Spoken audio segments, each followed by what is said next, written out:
지난 시간에 이어서 세겜의 구속사적 의미 두 번째 말씀 전하도록 하겠습니다. 이 세겜이라는 곳은 가나안 안에 있는 한 지명이라고 말씀을 드렸죠. 역사적으로, 지리적으로 지금도 이스라엘이 사는 가나안 땅에 이 세겜이라는 지역이 있어요. 이 세겜은 구속사적으로, 영적으로 중요한 의미를 가지고 있다. 지난 시간 일부분 살펴봤죠. 그래서 오늘 이어서 세겜이 우리에게 주는 영적인 의미, 구속사적 의미가 무엇인지 살펴보도록 하겠습니다.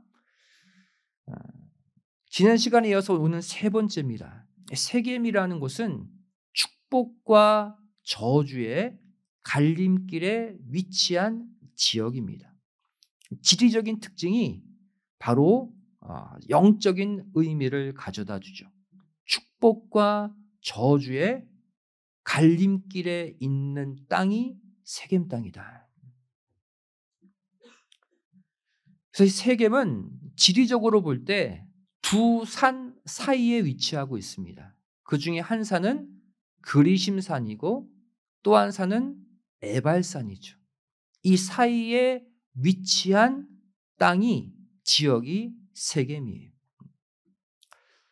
우리 잠깐 지도를 보면 세겜이 바로 이곳입니다. 가나안의 정중앙에 위치해 있죠. 이 세겜을 앞뒤로 저 위에 있는 이 산이 에발산이에요. 에발산. 그리고 그 아래에 있는 요 산이 그리심산입니다. 그래서 이 세겜 땅은 에발산과 그르심산 사이에 위치한 지형적 특징을 가지고 있죠. 자, 그렇다면 세겜을 사이에 두고 있는 에발산과 그리심산은 어떠한 산이냐? 이곳에서 정반대 행위가 일어납니다. 그리심산은 하나님께서 이 산에 올라가서 축복을 선포하라는 산이에요. 축복의 산이 그리심산이에요. 실제 이 그리심산에 이스라엘 백성들 일부가 올라가서 축복을 선포합니다. 반면 또 그 앞에 있는 에발산은 그 산에 올라가서 저주를 선포하라고 했어요. 저주가 선포된 산이에요. 한마디로 세겜은 축복이 선포된 그리심산과 저주가 선포된 에발산 사이에 위치해 있다는 사실이죠. 신명기 11장 29절 30절 말씀 보시면 하나님이 이렇게 명령하시죠. 가나안에 들어간 이스라엘 백성들에게 그리심산에서는 축복을 선포하라 그랬어요. 그리고 에발산에 올라가서는 저주를 선포하라.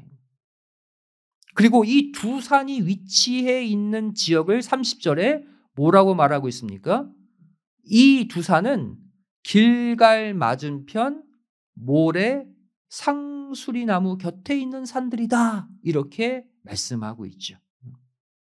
길갈 맞은편 모래 상수리나무 곁에 있다. 여기서 이 길갈 맞은편 모래 상수리나무 곁이라 함은 세겜 땅을 말해요.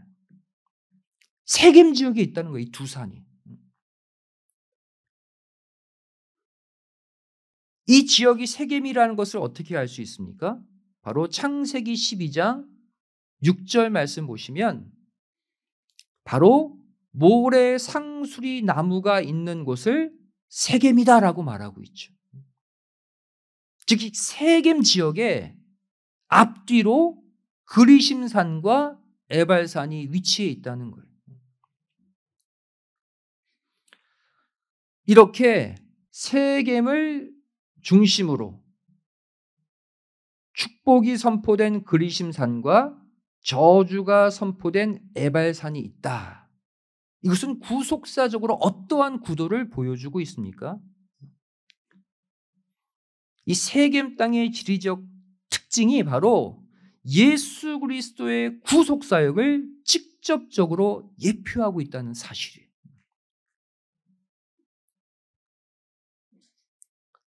실제 이 세겜 땅을 중심으로 축복의 그리심산과 저주의 에발산으로 갈라졌듯이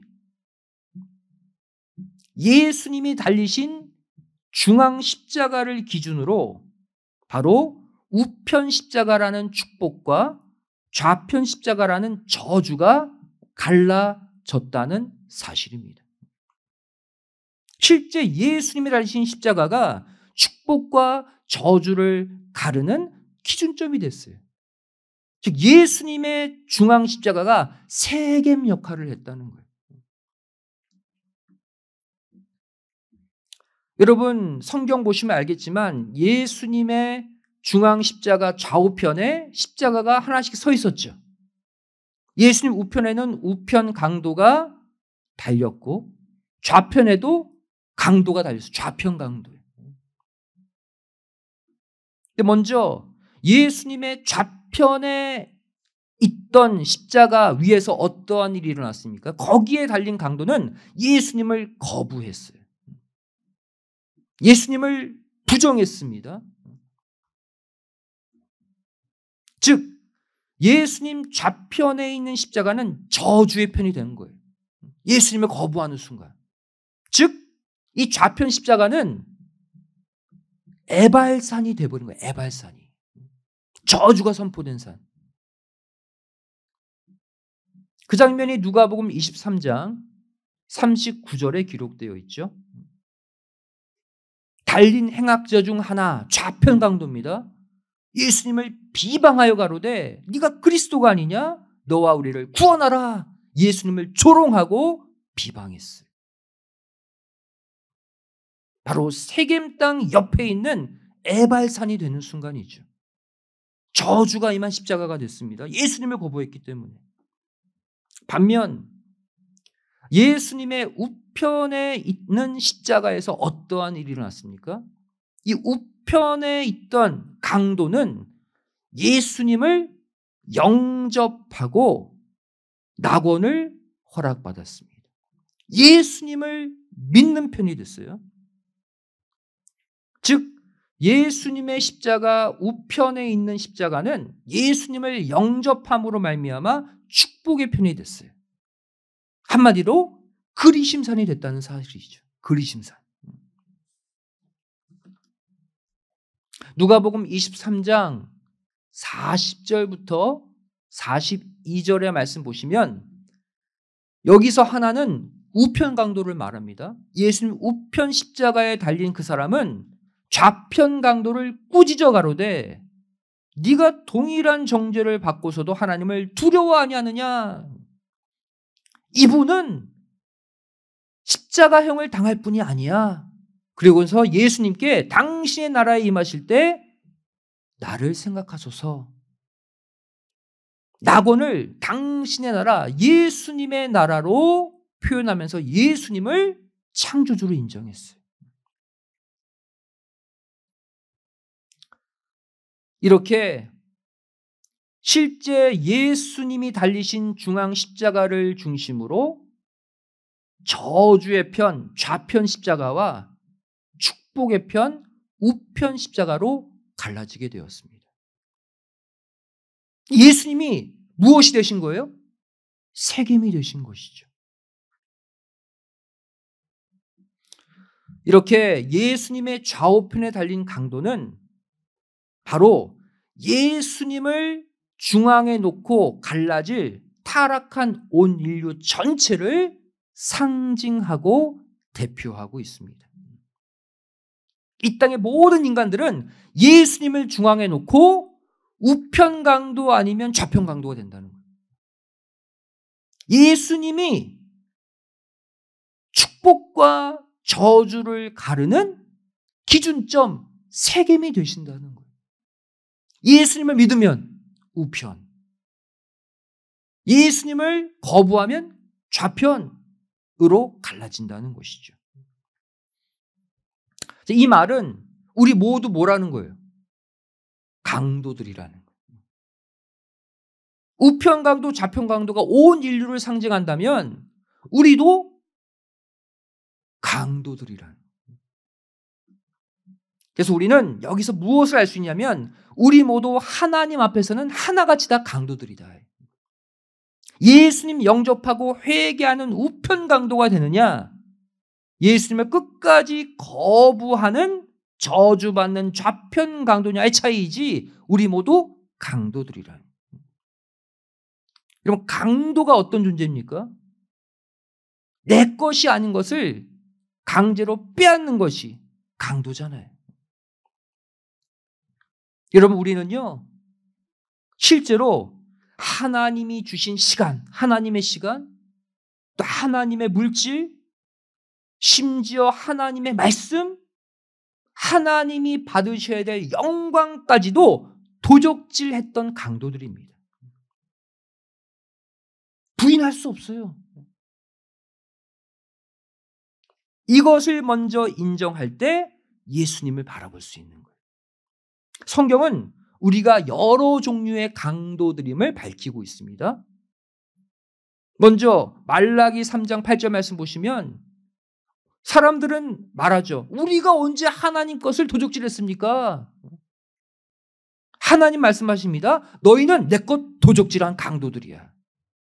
그것이 무엇이다? 11조와 헌금이다. 11조가 뭡니까?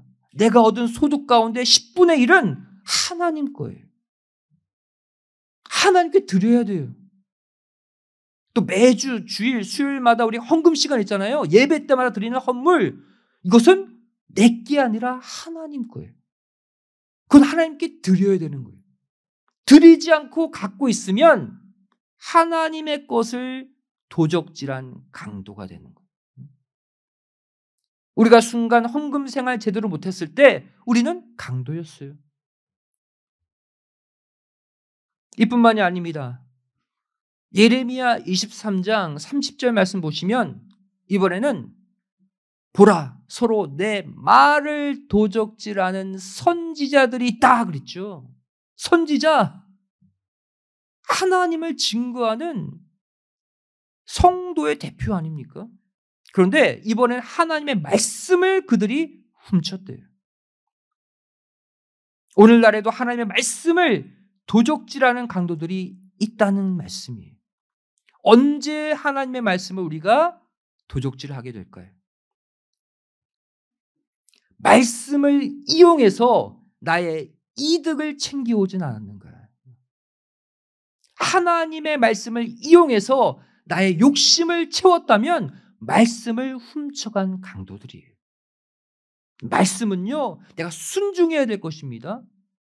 말씀은 하나님께 영광을 돌려드리는 통로가 돼야지 내 것을 챙기는 말씀이 돼서는 안 된다는 거예요. 이뿐만이 아닙니다. 이사야 42장 8절 말씀 보시면 하나님이 말씀하시죠. 나는 내 영광을 다른 자에게 주지 않겠다. 빼앗기지 않겠다 그랬어요.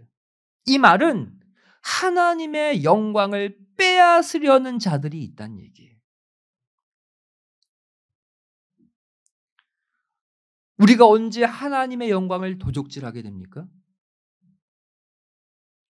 어떤 일을 해놓고선 내가 있다 하는 순간, 하나님이 주신 은혜와 능력으로 했음에도 불구하고, 그럼 죄송하지만 이 땅에서 내 힘으로 할 수 있는 일은 아무것도 없습니다. 하나님이 은혜 주셔서 다 하는 일들이에요. 크든 작든. 그런데 그 일들을 내가 했다 하는 순간 그 일을 통해 영광 받으실 그 영광을 내가 도적질하는 것이 되는 거예요. 이런 적 없습니까? 살면서 우리는 다양하게 하나님의 것을 도적질한 적이 있는 강도들이라는 거예요. 그러면 이제 우리가 강도인 것은 알겠는데 선택을 해야 돼요. 예수님, 중앙 십자가에 달린 내 죄를 위해 죽으신 예수님을 바라보고 회개하는 우편 강도가 될 것인가? 아니면 그 예수님을 무시하고 내 마음대로 사는 좌편 강도가 될 것인가? 그것은 나의 선택에 달렸다는 거예요. 한마디로 말해 지금 신령한 세겜 땅 위에 저와 여러분은 서 있는 줄로 믿습니다. 우리 모두 세겜 땅 위에 서 있는 거예요. 그리심 산으로 갈 것인지 에발 산으로 갈 것인지는 우리가 선택해야 돼요. 그렇다면 이렇게 하나님의 말씀, 하나님의 물질, 하나님의 시간, 하나님의 영광을 도적질하지 않으려면 어떻게 되는가? 우리가 말할 때나 행동할 때나 다음의 자세로 해야 합니다. 그것이 바로 베드로전서 4장 11절 말씀이죠. 말하려면 어떻게 말하래요? 하나님의 말씀을 하는 것 같이 말하라. 또 내가 교회나 어디서 봉사하려면 어떻게 하라? 내 힘으로 하는 것이 아니라 하나님이 공급해 주신 능력으로 했다라고 고백하면서 그 일을 하라는 거예요. 이렇게 될 때 하나님이 영광을 받으신대. 하나님의 영광을 빼앗지 않는 바로 우편 강도의 회개한 모습이 될 수 있다는 것이죠. 우리가 과거에 내 욕심대로 내 뜻대로 말하고 내 기분대로 말하고 내 욕심대로 행동했던 것 회개하는 우편 강도가 될 때 바로 여러분과 여러분의 가정에 우편 강도가 허락받았던 낙원, 천국이 선물로 주어진다는 것을 반드시 믿으시기 바랍니다. 결국 천국을 소유하는 축복자가 되는 거예요. 네 번째로 세겜은 어떤 땅이냐? 세겜은 예수님의 자기 계시가 선포된 지역입니다. 우리 앞서 살펴본 말씀대로 세겜은 예수님의 중앙 십자가의 역할을 담당한다고 그랬죠. 결국 세겜은 계속해서 예수님을 가리키고 있어요. 그래서 예수님도 세겜 땅을 밟고 자신을 드러내셨어요.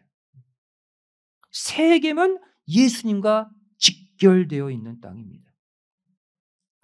요한복음 4장 3절부터 6절까지 말씀 보시면 이 당시 유대인들은 사마리아 지역, 북쪽 이스라엘의 후손들 그 땅을 밟지 않았거든요. 근데 그 땅으로 예수님이 가시는 모습이 등장하죠. 5절 말씀 보시면 예수님이 사마리아 지역의 수가라는 동네에 가셨다. 근데 그 땅은 어떤 땅이냐? 야곱이 과거 요셉에게 준 땅 근처다. 이렇게 말씀하고 있죠. 예수님이 밟은 땅이 과거 야곱이 요셉에게 준 그 땅이라는 거예요. 자, 그렇다면 여기서 야곱이 요셉에게 준 땅은 어떠한 땅일까요? 우리가 지금 언급하고 있는 세겜 땅을 말해요. 야곱이 요셉에게 준 땅은 세겜 땅을 말합니다. 한마디로 예수님은 세겜 땅에 오셨다는 거예요. 신약시대 때. 이것을 알 수 있는 구절이 창세기 48장 21절 22절이죠. 이스라엘, 야곱의 새 이름입니다. 이스라엘, 야곱이 요셉에게 이렇게 말합니다. 내가 내게 내 형제보다 일부분을 더 줬다 그랬어요. 요셉이 영적인 장자거든요. 형들보다 요셉에게 더 준 포션이 있다는 거예요. 부분이 있다는 거예요. 근데 여기서 말하는 이 일부분, 원 포션이라는 단어가 히브리 원어로 에하드 쉐켐이 직역하면 바로 뭐예요? 세겜 땅 하나라는 뜻이에요. 훗날 12지파가 가나안 땅을 분배받잖아요. 근데 요셉 지파는 다른 지파와 달리 세겜 땅을 하나 나중에 더 차지하게 됩니다. 이 말씀 때문에. 그래서 표준 세번역은 이 일부분을 세겜 땅을 더 준다 이렇게 번역하고 있어요. 또 공동 번역도 세겜 하나만은 너에게 더 준다. 그 영어 버전 다른 버전을 보시면 이 원 포션을 어떻게 번역하고 있어요? 쉐켐이라고 번역하고 있어요. 이게 원어가 쉐켐이거든요. 요셉에게는 쉐겜 땅을 더 줬다는 거예요. 결국 예수님은 신약 시대 때 어디에 오셨다는 거예요? 세겜 땅에 오셨다는 거예요. 왜 세겜 땅에 오셨을까요? 세겜 땅이 예수님 자신을 가리키는 땅이기 때문이에요. 따라서 예수님은 자신의 메시아 되심을 일부러 세겜 땅 위에서 선포하셨어요. 그 장면이 바로 요한복음 4장 25절, 26절 말씀이죠.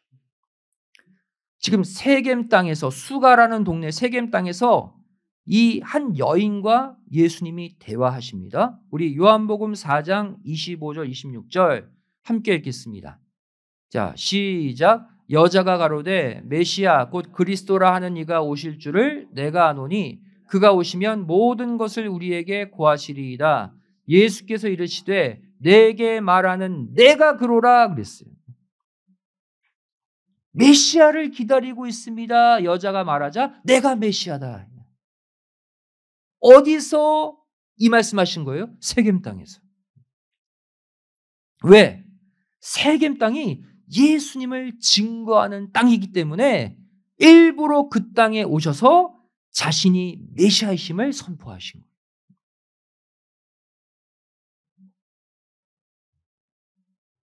결국 예수님은 왜 유대 땅을 내버려 두고 유대인들이 꺼려하는 사마리아 지역에 왜 세겜 땅에 오셔서 자신이 메시아라고 선포하셨는가? 결론이 이것입니다. 세겜이라는 그 이름 안에 예수님의 메시아 사역이 녹아져 있기 때문이에요. 자신의 메시아성을 가리키고 있는 세겜 땅에서 자신이 메시아다라고 그래서 선포하신 거예요. 결국 이 세겜의 단어의 뜻을 보면요, 바로 예수님의 메시아 사역이 고스란히 들어있는 것을 볼 수가 있습니다. 세겜이라는 단어, 첫 번째 원어로 보면 쉐켐입니다. 쉐켐. 쉐켐은 어떠한 뜻이냐면 어깨라는 뜻이에요. 또 짐을 지다라는 뜻입니다. 어깨에 무거운 짐을 지다, 이게 쉐켐의 뜻이에요. 예수님의 사역을 예표하고 있는 거죠. 어떤 사역입니까? 예수님은 이 쉐켐의 뜻 그대로 이 땅에 오셔서 온 인류를 대신해서 무거운 죄악의 짐, 무거운 십자가의 짐을 실제 어깨에 짊어지셨잖아요. 예수님이 쉐켐이 되셨다는 거예요. 따라서 예수님은 본인이 쉐켐이다, 쉐켐의 사역을 감당하러 왔다라는 말씀을 실제 선포하셨습니다. 마태복음 11장 28절에 이렇게 말씀하시죠. 수고하고 무거운 짐진 자들아 내게로 오라, 내가 너희를 쉬게 하리라. 무슨 뜻이에요? 이 말은 너희들이 짊어지고 있는 무거운 짐을 내가 대신 져주겠다 그 얘기 아닙니까? 그러니 너희들은 쉴 수 있다는 거예요. 온 인류의 무거운 죄악의 짐을 대신 져주시는 쉐켐의 일을 예수님이 하신다는 거예요. 실제 요한복음 19장 17절 말씀 보시면 예수님이 온 인류의 죄를 대신 걸머지신 모습이 바로 뭐예요? 십자가에 드러나 있잖아요. 예수님이 자기의 십자가를 어깨에 짊어지고 예수님이 실제 우리 인간이 죄 가운데 죽어야 될 그 십자가의 죽음을 홀로 다 지고 가신 모습, 즉 예수님이 쉐켐이 되어 주셨다고 요한복음 19장 17절은 말씀하고 있습니다. 그런데 예수님은 2000년 전에 인간의 죄를 한 번만 져주신 게 아니에요. 성경 말씀 보시면 예수님은 현재 지금도 날마다 저와 여러분이 죄 가운데 계속해서 생겨나는 죄악의 짐들을 대신 지고 계시다고 말씀하고 있어요. 그 말씀이 바로 시편 68편 19절 말씀이죠. 함께 읽어보겠습니다. 시편 68편 19절 시작. 날마다 우리 짐을 지시는 주 곧 우리의 구원이신 하나님을 찬송할지로다. 이 고백이 오늘날 우리의 고백이 되시기를 주님의 이름으로 축원드리겠습니다. 과거 2000년 전에 딱 한 번 우리의 죄 짐을 십자가에 담아 지신 게 아니라는 거예요. 현재도 날마다. 여러분, 죄송하지만 우리가 하나님 뜻대로 살지 못하고 죄를 짓기 때문에 삶이 고달파지는 거거든요. 내 인생이 왜 어깨가 무겁고 힘든지 아십니까? 내가 하나님 뜻대로 살지 못할 때마다 인생의 짐은 무거워져요. 하지만 날마다 그 죄악의 짐을 우리가 주님께로 가지고 나오면 날마다 그 짐을 대신 져주시는 참 좋으신 분이 우리 구주 예수님이심을 꼭 믿으시기 바랍니다. 왜 혼자 짊어지고 계세요? 드리면 가져가시겠다는데, 날마다 짐을 져 주시겠다는데 왜 혼자 싸매고 사냐는 말이에요. 바로 우리의 날마다 쉐켐이 되어주는 분이 누구다? 예수님이다. 두 번째, 이번에는 세겜의 어원이 뭐냐? 샤캄이라는 동사입니다. 보통 이 히브리 원어 명사의 어원은 동사예요. 샤캄에서 쉐켐이라는 단어가 나온 거예요. 샤캄의 뜻이 뭐냐면 아침 일찍 깨어나다, 일찍 일을 시작하다라는 뜻이에요. 이 또한 예수님의 메시아로서의 두 번째 사역을 예표하고 있어요. 첫 번째 사역은 뭡니까? 우리 죄악의 짐을 지고 십자가에 죽으신 게 첫 번째 사역이라면, 두 번째 사역은 십자가에 달려 돌아가신 후 3일 만에 아침 일찍 새벽에 부활하실 두 번째 사역을 샤캄이라는 동사가 보여주고 있는 거예요. 예수님은 우리 죄의 짐을 지고 십자가에 달려 죽으시는 쉐켐만 되신 게 아니라 3일째 되는 날 이른 아침 일찍 깨어나셔서 구원의 새로운 일을 시작하신 샤캄의 역사도 감당하셨다고 세겜은 말씀하고 있는 거예요.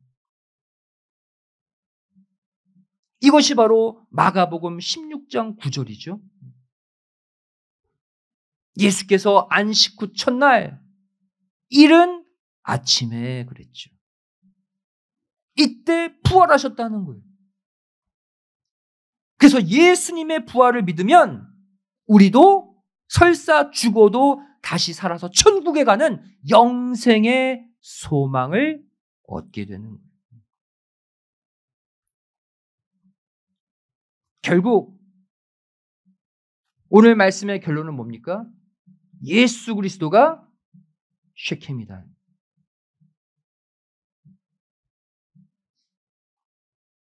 예수님을 믿으면 내가 세겜 땅이 된다는 거예요. 결국 우리는 어떠한 존재입니까? 날마다 세겜 땅 위에 서 있는 존재들이. 우리 모두 예수님 믿잖아요. 예수님 믿은 순간 우리의 삶의 거처는 모두가 세겜 땅이에요. 예수님이 세겜이니까. 이제 무엇만 남았어요? 매 시간, 매 순간마다 내가 이 세겜 땅에서 그리심산, 축복의 산에 올라갈 것인지,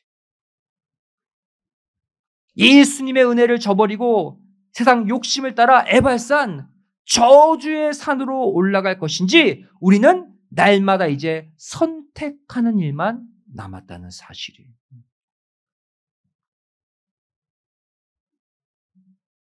신명기 30장 19절 말씀 보시면 세겜 땅에 서 있는 우리를 향한 하나님의 바람이 나와 있어요. 축복의 산 그리심산, 저주의 산 에발산, 어느 방향으로 가는지는 너희의 자유지만 나는 너희가 그리심산에 올라가길 바란다. 하나님의 우리를 향한 매일매일의 소망이에요. 저희 마지막 구절 신명기 30장 19절 읽겠습니다. 시작. 내가 오늘날 천지를 불러서 너희에게 증거를 삼노라. 내가 생명과 사망과 복과 저주를 내 앞에 두었은즉 너와 내 자손이 살기 위하여 무엇을? 생명을 택하라. 선택은 자유지만 제발 축복, 생명, 그리심산, 우편 십자가를 택하라는 거예요. 하나님의 바람이에요. 여기서 내가 생명과 사망, 복과 저주 내 앞에 두었다. 무슨 뜻입니까? 지금 우리가 어디 서 있다는 거예요? 그리심산과 에발산 사이 세겜에 너희들이 서 있다는 뜻이에요. 여러분, 예수님을 믿는 것만으로 안 됩니다. 세겜 땅 위에 서 있는 것만으로 안 돼요. 그 다음 선택을 하셔야 돼요. 날마다, 매 순간마다. 그래서 여러분, 아침마다 일어나서 기도하세요. 성경 읽고 하루를 출발하세요. 그래야 내 욕심대로 사는 에발산, 저주의 편이 아니라 하나님과 동행하는 그리심산, 우편, 축복의 하루하루가 우리에게 펼쳐질 줄로 믿습니다. 2024년도 이제 10일 남았습니다. 이제 매일 아침 예수님의 터 위에서 세겜 땅에서 여러분의 삶을 출발하시되 말씀과 기도로 항상 생명의 편, 축복의 편을 택하여 살아가는, 그래서 하루하루 복받고 하루하루 기쁘고 하루하루 형통한 바로 그리심산의 삶을 꼭 사시기를 주님의 이름으로 간절히 축원드리겠습니다. 기도하시겠습니다. 사랑하신 아버지 하나님, 저희들 오늘 세겜 땅의 역사를 통해서 예수님의 메시아 사역을 깨닫게 하여 주심에 감사드립니다. 저희를 예수님을 믿는 마음으로 이 예배 시간에 왔습니다. 우리 모두 세겜 땅 위에 서 있습니다. 하지만 예수님이 원하시는 축복의 편, 영생의 편, 그리심산을 날마다 택할 수 있는 지혜와 용기와 은혜를 허락하여 주시옵소서. 매일 아침 하나님께 기도하고 하나님의 말씀을 읽고 출발하는 가운데 절대 에발산으로 가지 아니하고 그리심산, 하나님의 축복이 예비한 곳을 택하여 살 수 있는 우리의 남은 생애가 되게 하여 주시옵소서. 간절히 빌고 소원하오며 사랑 많으신 예수님의 이름으로 기도드리옵나이다. 아멘. 하나님께 말씀드렸습니다.